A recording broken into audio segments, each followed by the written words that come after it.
What's happening, people? We're back for another reaction.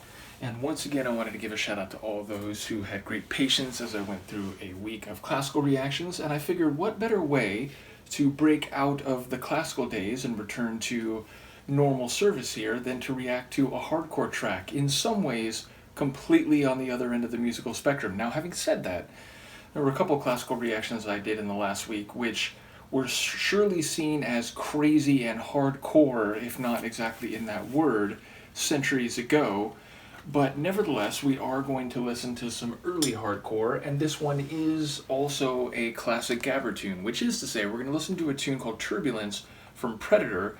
And shout out to Stefan, he commented on a previous reaction I did to a Painbringer remix of one of his tracks. In any case, this originally came out on Omar Santana's H2OH records in 2000 on a release that was given the title Out of Control, which is one of the other tracks on that release. But in recent years, Predator has been putting out some tunes from back then with a number of other remixes from modern times on his Guillotine label, and that's where this comes from. And as you can see, we have not only some of the wicked artwork that is common to the Guillotine Records sleeves, and even Predator releases going back to his time on H2OH or Roughneck is really early stuff. But we also have the actual Predator. I don't know how many releases he's had where the Predator from that famous movie franchise has shown up, but this is one of the first ones I can remember seeing. In any case, we're going to listen to the original mix. So this is the tune that goes back to 2000. There's also 3 excellent remixes on here. I will go through those in good time, but let's start with the original Turbulence by Predator, which, as I said, was originally from 2000, but we hear it here on the 2024 release from Predator's Guillotine label.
It's basically a perfect tune, which I say both as a work of art, meaning I love the ingredients of the tune. It's got that ambient opening and outro. It has that wicked, distorted, other dimensional type of synth lead. It's got that electric and eventually like electric metallic bass line. And of course, in the middle of the tune, it has that glorious. It doesn't even like build up so much. It like empties out, becomes all mystical and ethereal. And then you can hear the acid just kind of in the distance, getting a little bit closer, and then it rushes up right into your face and does that drop where the acid just has that arrowed, focused, charged and sharp riff. It just, that middle section with the acid is of course my favorite part, and I think it takes the tune to a whole other level. But beyond its parts and its sequencing and its aesthetic, it's perfect for DJs because number one, it has a ambient style intro and outro, meaning you can use it at the beginning of a set, you could also use it at the very end of a set, and then it has beat segments very early on and right up until that final ambient outro, meaning you can do a hard mix into it. So you could use it beginning, middle, or end of your set.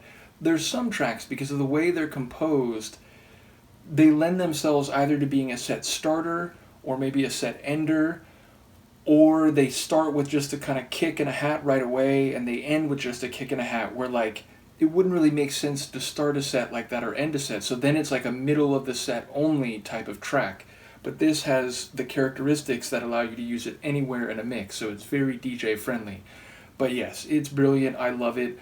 Number one, it's telling to me that a tune at the end of the 90s, again, this is 2000, so it was a little bit later than, let's say, some of the like classic tunes that he's known for, like on Roughneck. Like, I've reacted to, I think, 6 of them. I have a couple of his releases from Roughneck, and I think I reacted to, 6 tracks. Nevertheless, the point is, this is a few years later, but it's still that classic Gabber sound, and it's telling to me that tracks that were absolutely cutting edge and awesome then are still cutting edge and awesome now, meaning it's a testament to the enduring quality of sort of old school Gabber artcore, as this kind of flavor of it was called, which is to say, hardcore in a traditional Gabber style, but with like drum and bass stylings and acid and sometimes like reggae samples and so on, which is kind of what Roughneck's label was known for, but which you do find on some other labels. But yeah, I think it's telling that it sounds just as good in 2024. And I remember, or 2025, I was saying because this release came out in 24, but I remember someone online was something like, they said something on one of the Guillotine YouTube videos, and it was something like, oh, like it's just this old like style forever. And I wanted to comment something like, fuck yeah, like if you like this style, it never goes out of fashion. Like the old school gabber sound, the artcore sound, it'll be good 100 years from now. Now someone else I think commented, so it was sort of like, I didn't have to jump into the conversation, but I remember like thinking, well yeah, like that's the point. Like there are people who, like that 90s gabber, who like that 90s acid techno, and so it might be many years later, but using your production skills to make tracks in that style but now, and maybe even with some slightly better like production qualities and so on.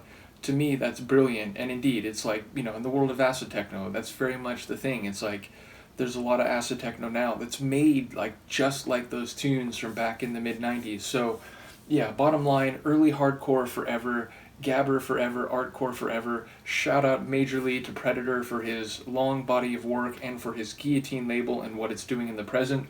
As I said, there are 3 other great remixes on here, which do have some different flavors, so we'll go through those. But I really did want to start with the original because it's the most early hardcore of the 4, so it is certainly the one I was most excited to get when I became aware of this label. Also, shout out to Jack Wax and Flat Life. This is actually, I got this copy through his Discogs page, so shout out to you as well. In any case, let me know what you think. I'll see you next time.